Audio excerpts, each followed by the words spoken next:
NIO's hoping to make inroads into key European markets. How likely is it to do that?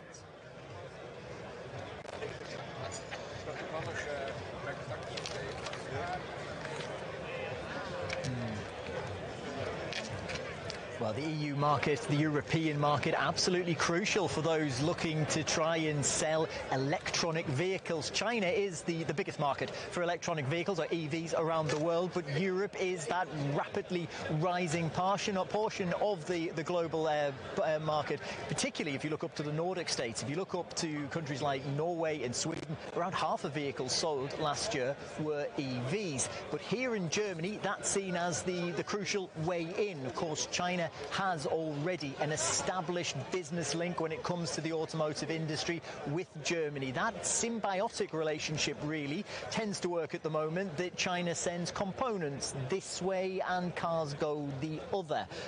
What they're wanting to do is redress that balance a little bit, and electric vehicles seem to be the way that they're looking to do it, and that's companies like NIO looking to corner that market. And what they've got out at the moment, they've put out a number of vehicles, like just behind me, a small SUV. There's also family sedans as well as smaller cars as well, and they're looking to try and get a hold of what is a multi-billion-dollar potentially industry. If you think that the amount of the worth of cars sold from Germany to China last year was around $17 billion, well, Chinese companies want some of that going the other direction. Trade between the two worth all in all around 250 billion or so. So there's plenty going on that way. What we have in terms of innovation from NIO, well, they've put out a few things that are catching quite a few people's eyes, particularly when it comes to the idea of swapping over batteries while you're driving, and also they're coming with a much lower price than some of the more established German brands.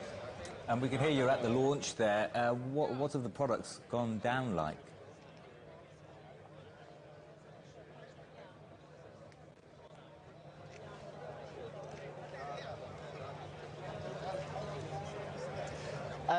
Right, well, yeah, what we've seen from people gathered here is them paying a lot of attention to the concept cars that are out there, the racing cars that are out there. But a lot of people who've had the ability to test drive some of these and use this idea of being able to swap over a battery, that's saying that that could be potentially a game changer for the electric vehicle.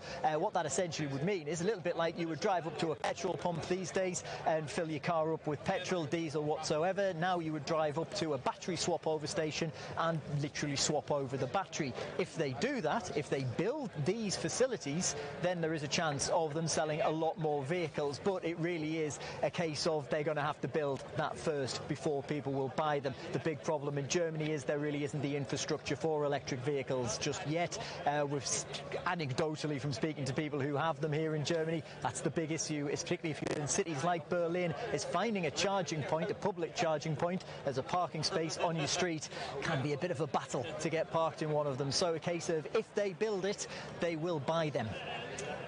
Thanks, Peter. That's our correspondent, Peter Oliver.